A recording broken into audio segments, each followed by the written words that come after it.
I've seen him play, and I guess more so why I know about this Ilyasova kid is because I had him on one of my fantasy teams a couple years ago.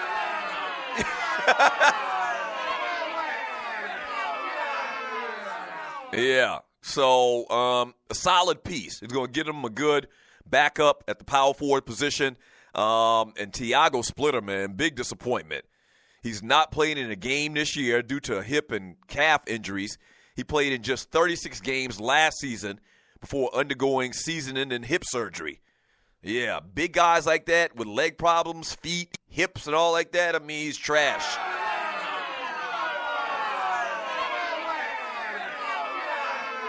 He's trash. And this sounds like one of those deals where the team picks up a contract just so they can cut it, just so they can cut the guy and get rid of the salary or whatever.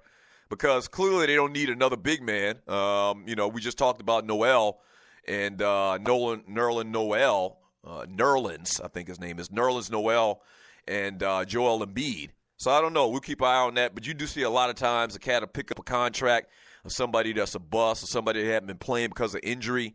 And even though they say Splitter is pretty close to being able to come back and play, and maybe they just dump the salary. We'll keep our eyes on that. So those are some of the things that I'm hearing out there in the world of the NBA before the trade deadline.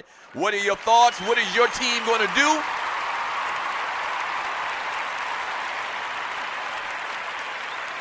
Yeah.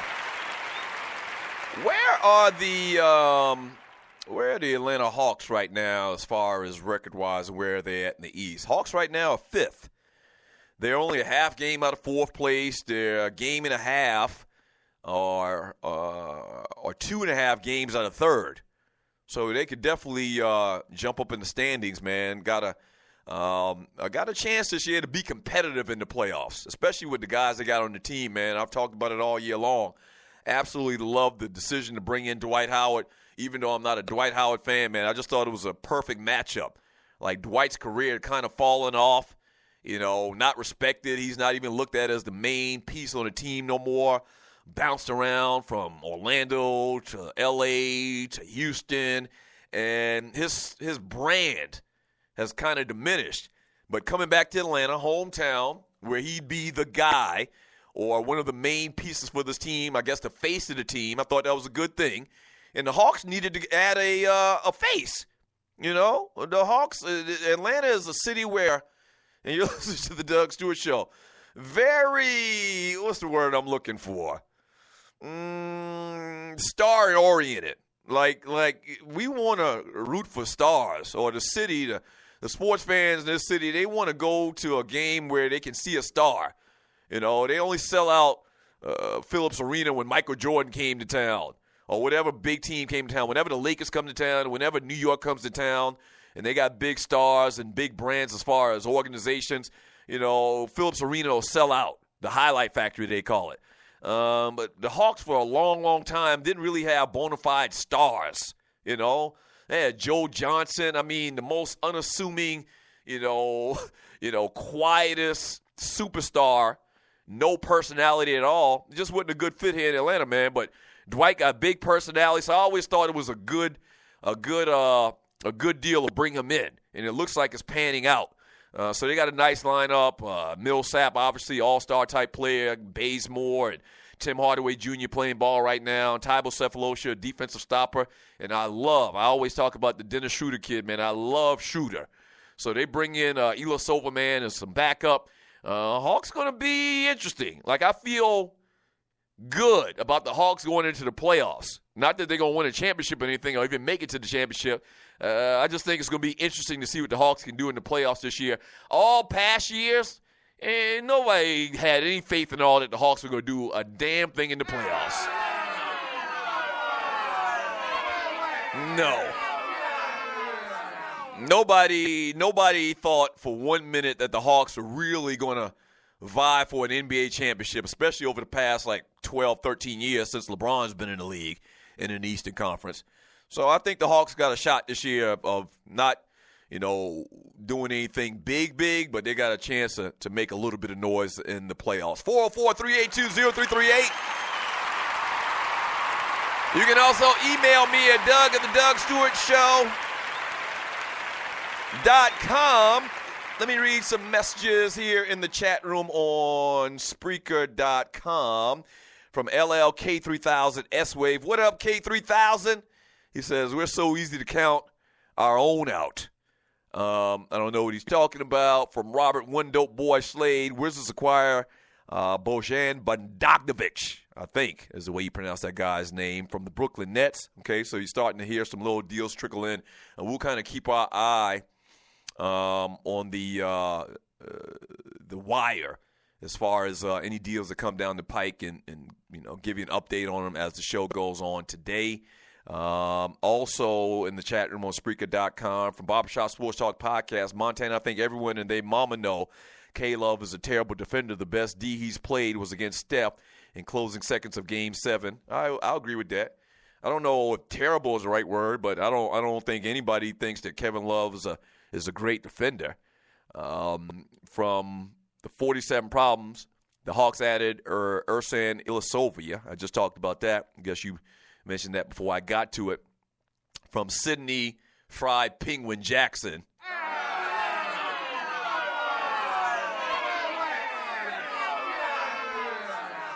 It says Cleveland's offense is based on either Kyrie scoring one-on-one or LeBron dominating the ball and either kicking it out to the open player or scoring himself. I don't know if this offense would be the best fit for Melo's game.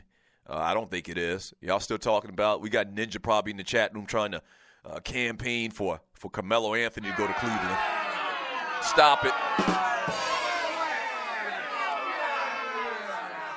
So if you're new to the show, one of my favorite people in the world. Shut up, he is. Shut up, he is. One of my favorite people in the world, supports this show, supports Stewart Media and Entertainment Network, the Two Live Stews, all like that. My man, That Ninja, is evidently a huge Carmelo Anthony fan.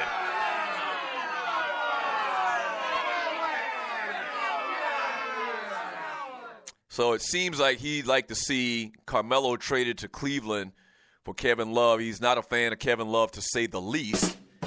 That shit ain't going to happen, bro. Move on.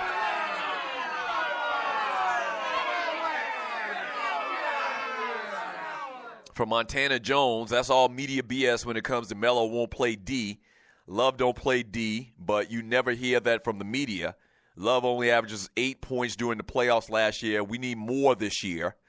Once again, neither one of those guys, I would say, were defensive stoppers. Neither one of them. Right, I'm not trying to say that. I know that Kevin Love with the Cleveland Cavaliers won an NBA championship last year. And right now was averaging like 20 and 8 or something like that last time we talked about that. They're not going to let Kevin Love go. I would be shocked. I'll come in here tomorrow if we find out that Kevin Love was shipped away for Carmelo Anthony, and I'd give 1,000 apologies to That Ninja. But that shit ain't going to happen.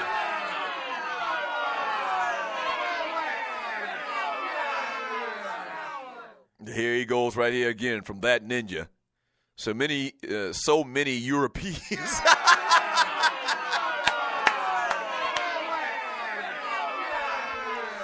So many Europeans have never guarded anybody in their life, yet it's still never been pointed out by their fellow non-melanated comrades.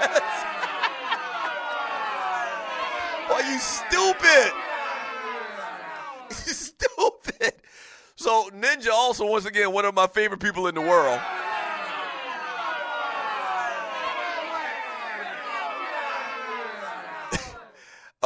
Came up with a term that's used on this show and in the chat room over and over and over again for many, many years now, doing the Doug Stewart Show. The term for white people is colonizers, which is stuck. It's pretty accurate.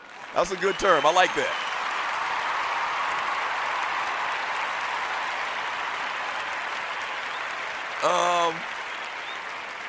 And so now he just dropped a new one on us, Europeans. That's funny. From Ducking and Dodging in the chat room on Spreaker.com. Plus, Melo is 32, will be 33 in May.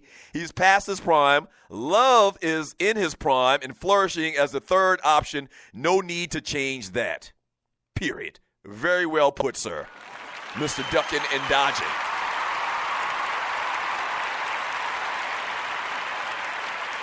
Very well put. It's as simple as that. It's as simple as that. You really don't want to stir up the cart too much and make a lot of big moves, I would think, with the Cleveland Cavaliers. Now, they've struggled a little bit in the first half and not playing as crisp as they did last year in the finals, obviously, or the last 3 games in the finals, because their ass was beat, being down 3-1 to the Golden State Warriors. But they won 3 games in a row, and they won the NBA championship. Okay, so it worked. And once again, they kind of looked out of sorts the first half of the season. But, I mean, how much is that? And the number 1 seed in the Eastern Conference with a 39-16 record. They won 8 out of their last 10 games. Yeah, you're not going to do too much to mess that up. No. From D-Boss, Doug saying Kevin Love won a championship don't sound right. He was on the team. Oh, that may be a more accurate description. That's fine. I guess I'm going to tell you this. They don't care how you say it in Cleveland.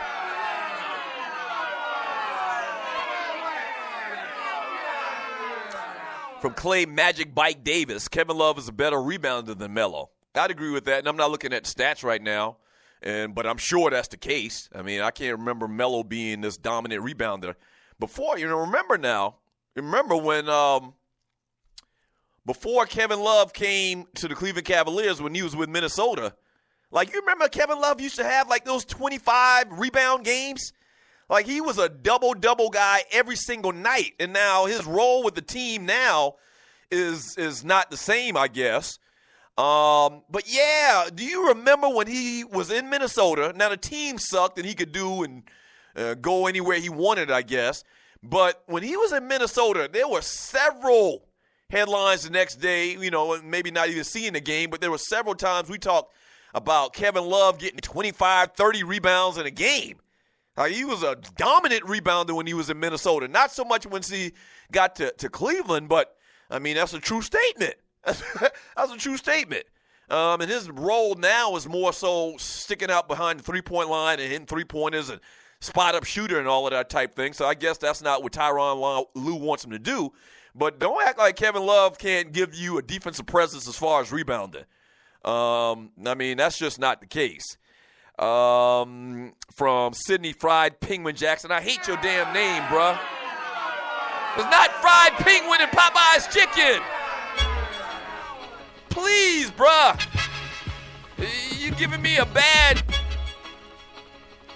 train of thought when I think of Popeye's Chicken now. All I can see is freaking penguins getting their heads chopped off.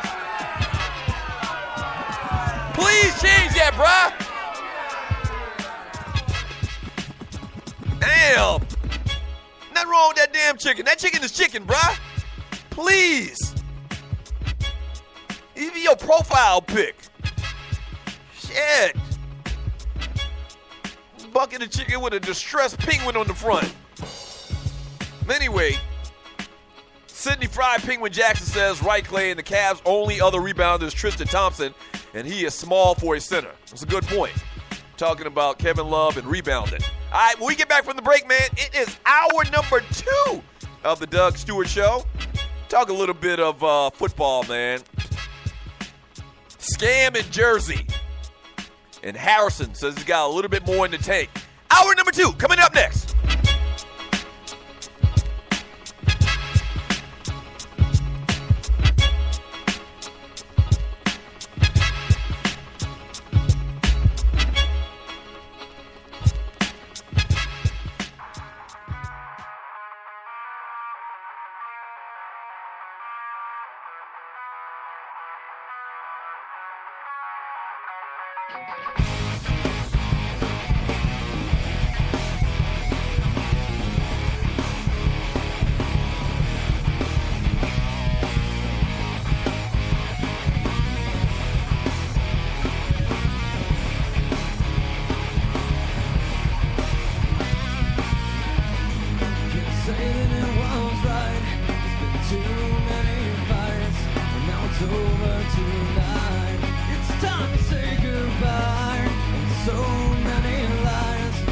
Trust it was inside something.